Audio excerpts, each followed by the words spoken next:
दोस्तों नमस्कार। मैं श्यामनाथ यादव अम्बेडकरवादी।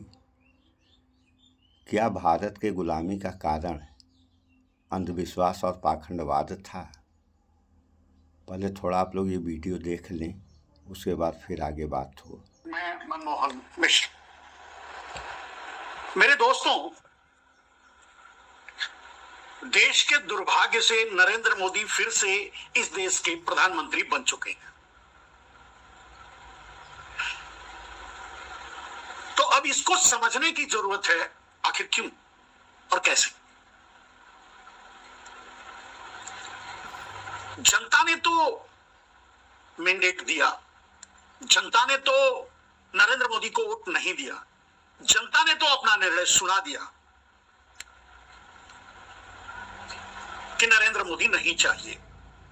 लेकिन फिर भी करबल छल साम दाम दंड भेद कुछ न कुछ करके नरेंद्र मोदी फिर से प्रधानमंत्री बन गए। आगे के रिसर्च का विषय यही होगा कि आखिर क्यों और कैसे, ये कैसे हुआ, क्यों हुआ। तो मेरे दोस्त, इसको समझने के लिए ये शुरुआत है। मैं इस विषय पर बहुत से आगे मेरा वीडियो आएगा कि भारत की गुलामी के मूल कारण क्या थे। इतना विशाल देश, इतने बहादुर देश, बहादुर लोग, इतना विशाल देश, इतने बहादुर लोग, इतने वीर लोग। आप जैसे भी समझने की कोशिश कीजिए, समझिए या समझने, अगर आप समझ सकते हैं तो आप भी सोच में पड़ जाएंगे, आश्चर्य होगा कि भारत गुलाम क्यों हुआ। और ऐसे लोगों का गुलाम हुआ जो कुछ लुटेरे थे, चोर थे, समुद्री डाकू थे। ऐसे लोगों का गुलाम हो गया। ऐसे लोग गुलाम, कुछ लोग, गिने चुने लोग, गिनती के गोरे, मुट्ठी भर आक्रमणकारी मुगल, ऐसे लोगों का गुलाम भारत क्यों हुआ, कैसे हो गया, इसके पीछे कारण क्या था। यह बहुत बड़ा विषय है और इसको समझने की जरूरत है। लेकिन जैसे ही मैं इस विषय पर सोचना शुरू किया तो मुझे दयानंद सरस्वती की याद आ गई, ऋषि दयानंद सरस्वती की, जो शायद भावनात्मक रूप से पूरी तरह से क्रांतिकारी थे। लेकिन उन्हें अपनी क्रांति को आगे बढ़ाने के लिए या देश को आजाद कराने के लिए दोहरी लड़ाई लड़नी पड़ रही थी।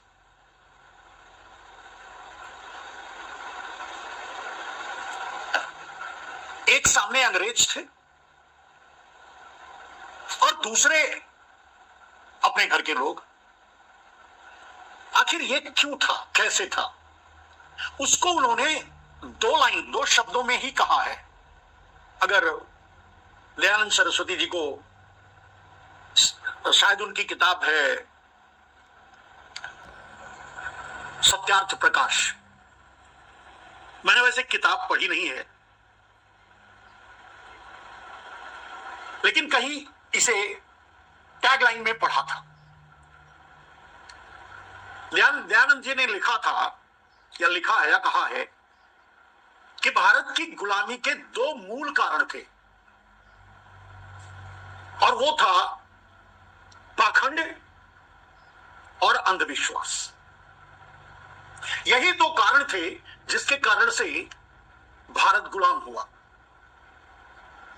और आप अगर दयानंद सर, शायद मैं पढ़ा नहीं हूं, मैं पढ़ूंगा सत्यार्थ प्रकाश या उनकी और भी दूसरी किताबें, या और उनके द्वारा जो भी कही गई है बातें, या जो उनके बारे में मैं जानने की कोशिश करूंगा। वो अंधविश्वास के बहुत खिलाफ थे।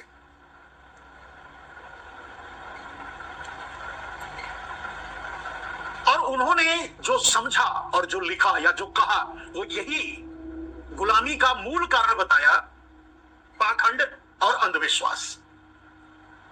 आपको आपको अब यह समझना पड़ेगा कि आखिर पाखंड क्या है और अंधविश्वास क्या है। मेरे दोस्त, पाखंड और अंधविश्वास दोनों एक दूसरे के पूरक हैं।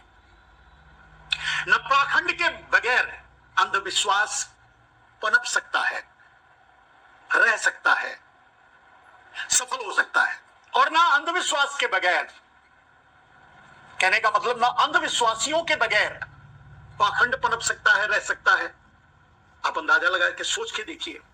कहने का मतलब पाखंड और अंधविश्वास दोनों एक दूसरे के पूरक है, पर्यायवाची शब्द है, जो भी आप कहना है कह लीजिए। और यही दो कारण थे भारत की गुलामी के। दयानंद सरस्वती को यही लड़ना पड़ रहा था अपने देश के पाखंडियों से, अपने देश के अंधविश्वासियों से, और सामने थे अंग्रेज। अंग्रेज भारत पर आए या मुगल भारत पर आए, जो भी बाहरी आक्रांता भारत पे आए, फ्रेंच, डच, जितने भी आक्रमणकारी आए तो सब गुजरात के रास्ते से, ये अलग बात है, उस पर कभी और। लेकिन ये कि वो आकर के हमारे देश में हमको ही गुलाम बना लिया, उसका मूल कारण रहा पाखंड और अंधविश्वास। तो हमारे देश में पाखंडी कौन थे और अंधविश्वासी कौन? यह बात और समझने की है। जब आज के विज्ञान के युग में आज जब समझने की कोशिश करेंगे तो दोनों अलग अलग हैं, पाखंड और अंधविश्वास एक दूसरे के पूरक हैं, ये कह सकते हैं। ये सारी बातें कहने के बाद जब समझने की कोशिश करेंगे तो पाखंड और अंधविश्वास दोनों दो गिरोह है। हाँ, दोनों दूसरे के पूरक हैं। जैसे हिंसा, नफरत होती है ना, लेकिन हिंसा, नफरत के बगैर हिंसा नहीं हो सकती, हिंसा के बगैर नफरत नहीं हो सकती। दोनों अलग अलग गिरोह हैं, लेकिन कहीं ना कहीं जाकर के दोनों मिलते हैं। पाखंड और अंधविश्वास का वही हाल है। पाखंडी कौन थे और पाखंड कौन चला रहे थे, क्यों चला रहे थे, पाखंड क्यों फैला रहे थे, पाखंड से उन्हें क्या लाभ था? तो अगर आप देखेंगे ध्यान से तो पाखंड को चलाने वाले, पाखंड को आगे बढ़ाने वाले, पाखंड को पोषित करने वाले, मैं समझता हूं उच्च वर्ग के लोग ही थे। इसे आप जो भी कह लीजिए, मंदिर के पुजारी, ब्राह्मण, या जो भी कह लीजिए, कुछ भी कह लीजिए, उनको किस नाम से पुकारा जाता था मैं वो उसमें नहीं जाना चाहता। लेकिन सच तो यही है कि जो अपने आप को समझदार और बुद्धिमान समझते थे वही पाखंड चला रहे थे। और उसी पाखंड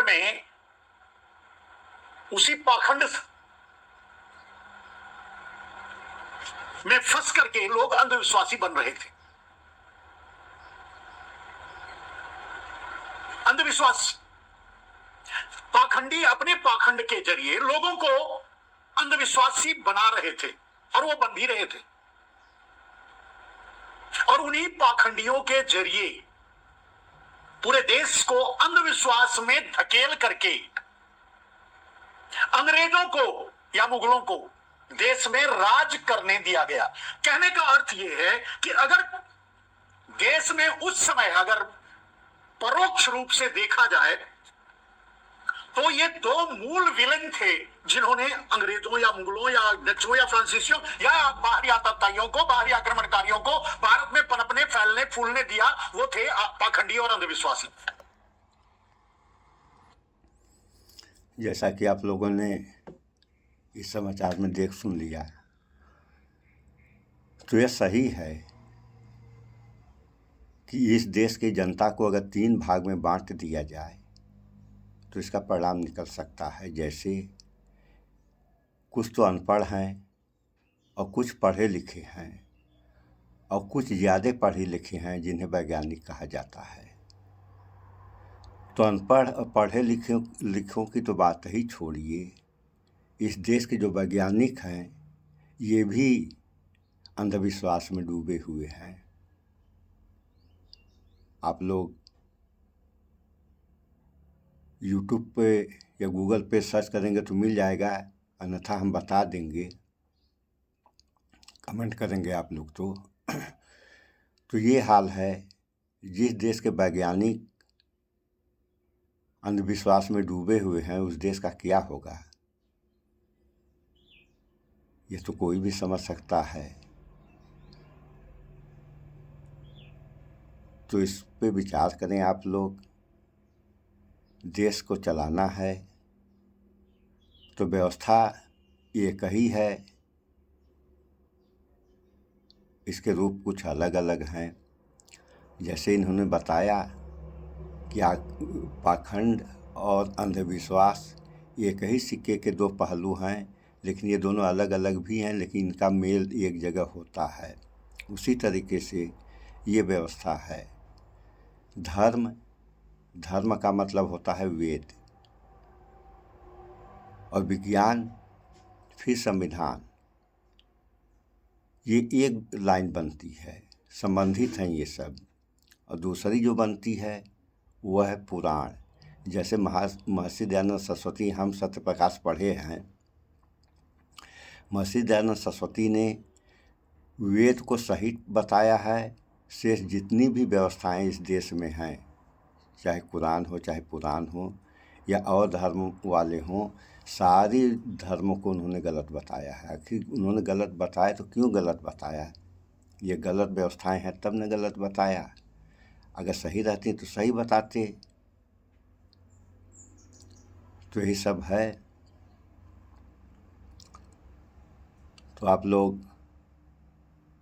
हाँ, एक बात और कि महर्षि दयानंद सरस्वती ने जब ये देखा कि आने वाले समय में ये इतने बेवकूफ़ हो जाएंगे कि ना वेद पढ़ पाएंगे, और जब पढ़ नहीं पाएंगे तो समझ क्या पाएंगे, तो उन्होंने इंसान की सुविधा के लिए सत्यार्थ प्रकाश लिख दिया कि इसको ये लोग पढ़ेंगे और इस अनुसार काम करेंगे तो इनका सारे लोगों का दुख दूर हो जाएगा। लेकिन ये जनता जो है इस पर नहीं गई कहाँ? पुराण पे, जो 18 पुराण हैं जिसमें मुख्य रूप से हम दो रख रहे हैं, एक रामायण, दूसरा रामचरितमानस।